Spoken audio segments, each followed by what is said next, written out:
It's 1 p.m. in Mission Viejo, California, when Angela Collins answers the call to prayer.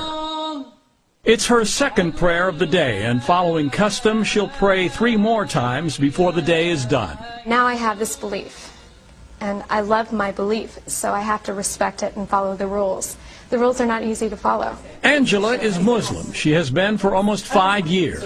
Raised Catholic, she learned about Islam after meeting Muslims while traveling overseas.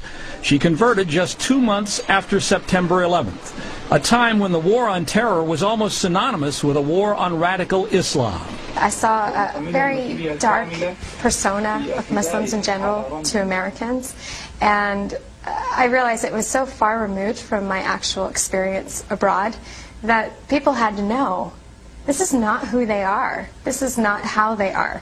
There are an estimated 1.3 billion Muslims worldwide, and most are not Arabs.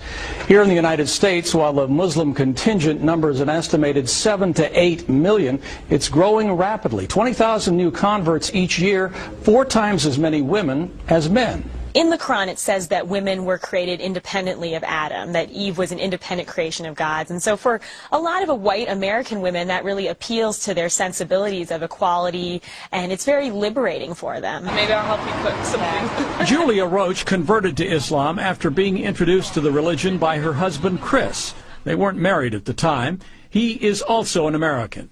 When I found out he was Muslim, I told him, I believe, right away, I will never become a Muslim. I will never cover my head. I will never be this person. So don't ever ask me to be that person. And he never did. But she did have lively discussions with him about religion. She was raised a Christian and said she converted after she was able to see past the stereotypes and learned about the values of Islam. The concept of freedom and liberty of each individual person and the rights of each person, and that's all wrapped up in the theological teachings of Islam as well. Yes, I'm an American. I'm very outspoken. I'm pretty assertive and very happy person. And it's not the typical stereotype that people see with a Muslim woman. We're going to read green eggs and lamb. 5 years after converting to Islam, Angela Collins is now the director of an Islamic school.